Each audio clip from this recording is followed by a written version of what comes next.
गर्दी में मुलविस ग्रुप का सरगना अहम आला तालीम याफ्ता निकला। मुलजिम आमिर रिजवी ने दौरान तफ्तीश सनसनीखेज इंकशाफात कर दिए हैं। फिरका वाराना दहशत गर्दी में मुलविस ग्रुप का सरगना आला तालीम याफ्ता निकला है। ईरान में रैकी करने और असलहा चलाने की तरबियत दी गई।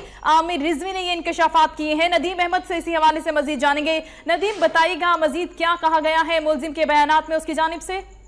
जी हाँ, बिल्कुल। सीटीडी हुकाम की जानिब से आज दोपहर एक अहम प्रेस कॉन्फ्रेंस के जरिए फिरका वाराना टारगेट किलिंग में मुलविस इस अहम गिरोह की गिरफ्तारी के हवाले से इंकशाफात किए गए थे। गिरफ्तार मुलजमान ने दौरान तफ्तीश अहम इंकशाफात किए हैं, जिसमें मुलजमान का ये कहना है कि उन्होंने बैरून मुल्क ईरान में जाके जो है वो ट्रेनिंग हासिल करी, जहाँ से उन्हें हुकाम की जानिब से, ईरानी हुकाम की जानिब से शाम ले जाया गया।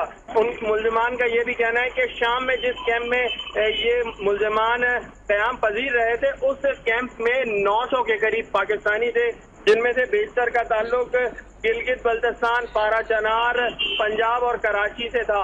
इन मुलजमान को मुख्तलिफ अंदाज से दहशत गर्दी की तरबियत दी जाती थी। टारगेट किलिंग की वारदातों के अलावा बड़ी तकरीबी कार्रवाइयाँ यानी बम धमाकों वगैरह की भी तरबियत इन्हें दी जाती थी। मुलजमान का ये कहना है कि कराची में इन्होंने दीगर मसालिक की मसाजिद के अंदर जाकर नमाजें अदा करने की आड़ में रेकी मुकम्मल करी और उसके बाद फिरका वाराना टारगेट किलिंग में अपने मुखालिफ फिरके से ताल्लुक रखने वाले उलमा कराम को निशाना बनाया। खुसूसन मुलजिम ने दौरान तफ्तीश के इंतजाम किया।